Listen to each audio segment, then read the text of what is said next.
ছাত্ৰ ছাত্ৰীসকল তোমালোকৰ অহাকালি প্ৰজ্ঞান প্ৰতিভা সন্ধানী পৰীক্ষা আছে।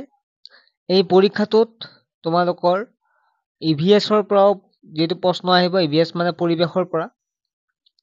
গতিকে পৰিৱেশৰ কেইটামান ইম্পৰ্টেণ্ট কুৱেশ্যন মই লৈ আহিছো।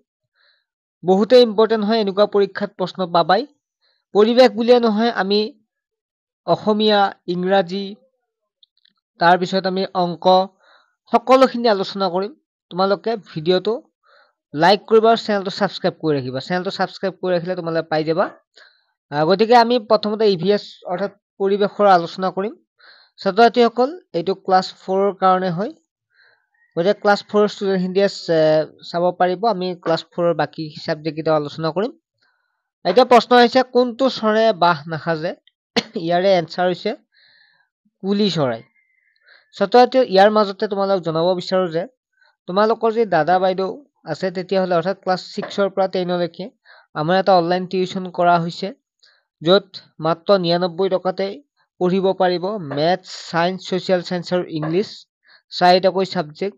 সম্পূৰ্ণ নোটছ দিয়া হ'ব। গতিকে ক্লাছ 6ৰ পৰা 10লৈকে পাৰিব। কোনোবা যদি তোমাৰ দাদা বাইদেউ আছে, তেতিয়াহ'লে আমাৰ ক্লাছত জইন হ'ব পাৰিব। যিটো হোৱাটছএপ নম্বৰ আছে, হোৱাটছএপ নম্বৰতে SMS কৰিলে হ'ল। আৰু তোমালোকে 6ৰ পৰাই পাৰিবা আমাৰ ক্লাছত জড়িত হ'বৰ কাৰণে। 2 নম্বৰ প্ৰশ্নতে, তলৰ কোনটো পৰিভ্ৰমী চৰাই? ইয়াৰে যে আমি চাওঁ, ধৃতৰাষ্ট্ৰ হৈছে পৰিভ্ৰমী চৰাই। শিপিনী চৰাই বুলি কাক কোৱা হয়? এই প্ৰশ্নটোৰ উত্তৰ যদি চাওঁ, তেতিয়াহ'লে টুকুৰা চৰাইক শিপিনী চৰাই বুলি কোৱা হয়।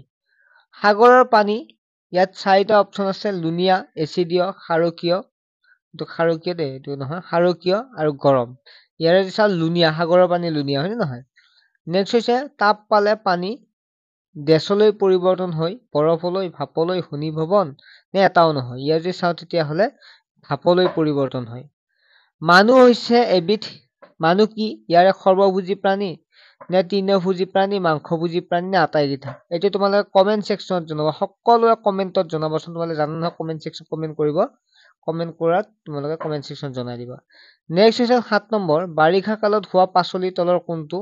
ইয়াৰে যদি চাওঁ, পানীলাও হৈছে বাৰিষা কালত হোৱা পাচলি। তলৰ কোনটো তেলজাতীয় শস্য নহয়? ইয়াৰে যদি চাওঁ, তেতিয়াহ'লে মাকৈ হৈছে তেলজাতীয় শস্য নহয়। সৰিয়হ, অৰ্থাৎ আমি বেহেৰ বুলি কওঁ সৰিয়হ, আৰু বেলি ফুলৰ পৰাও কি হয়? তেল হয়। গতিকে তেলজাতীয় শস্য। অসমৰ প্ৰধান শস্য কি? ইয়াৰে আমি জানো যে ধান হৈছে অসমৰ প্ৰধান শস্য।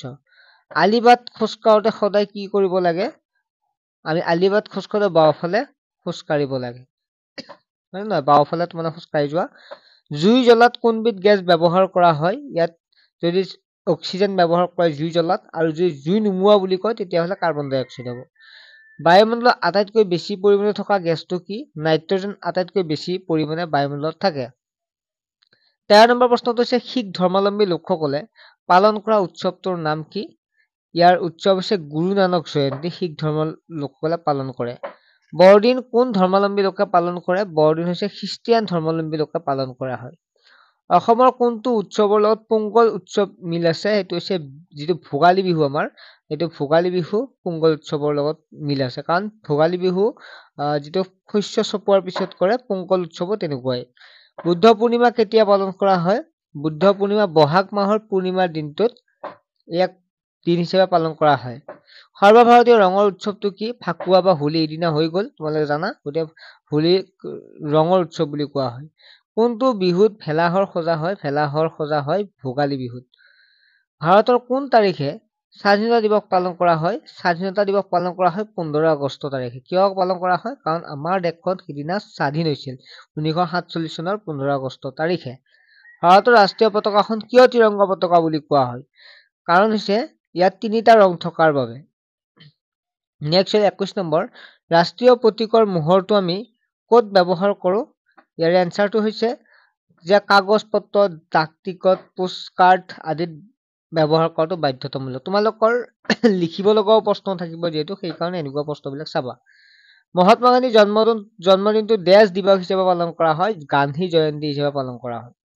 জৱাহৰলাল নেহৰুৰ শিশুসকলৰ মাজত কি বুলি পৰিচিত? নেহৰু ফুৰা বুলি পৰিচিত।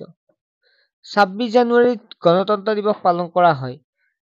26 জানুৱাৰীত ইয়াত প্ৰশ্নটো এনেকুৱা হ'ব লাগিছিল, 26 জানুৱাৰীত কোনটো দিৱস পালন কৰা হয় তেতিয়াহ'লে গণতন্ত্ৰ দিৱস পালন কৰা হয় ডক্টৰ সৰ্বপল্লী ৰাধাকৃষ্ণৰ জন্মদিনটো শিক্ষক দিৱস হিচাপে পালন কৰা হয় ইয়াতো প্ৰশ্নটো উত্তৰটো দিয়া হৈছে যে দেশ জন্মদিনটো শিক্ষক দিৱস পালন কৰা হয় ডক্টৰ সৰ্বপল্লী ৰাধাকৃষ্ণৰ জন্মদিনটো কোন তাৰিখে মনত ৰাখিবা 5 ছেপ্টেম্বৰ নেক্সট হৈছে আমাৰ জাতীয় পতাকাৰ অশোক স্তম্ভ বোলে আমাৰ জাতীয় প্ৰতীকটোক চোৱা ইয়াত প্ৰশ্নটো মই উত্তৰটো ডাইৰেক্ট কৰা গৈছে আমাৰ জাতীয় প্ৰতীকটোক দেশ বোলে তেতিয়া লিখিবা অশোক স্তম্ভ বোলে ছাত্ৰ ছাত্ৰীসকল বাকি যিখিনি প্ৰশ্ন আমি নেক্সট এটা ভিডিঅ'ত আলোচনা কৰিম তোমালোকে চেনেলটো সাবস্ক্ৰাইব কৰি ৰাখিবা ইম্পৰ্টেন্ট হয় তোমালোকে এনেকুৱা প্ৰশ্ন পৰীক্ষাত পাবা গতিকে চেনেলটো সাবস্ক্ৰাইব কৰি ৰাখিলে বহুতো উপকৃত হ'ব পাৰিবা আমি ইটো এয়া বুলি নহয় আমি বিভিন্ন ধৰণৰ ইম্পৰ্টেন্ট স্কলাৰশ্বিপৰ প্ৰশ্ন উত্তৰ দি থাকো ঠিক আছে বাই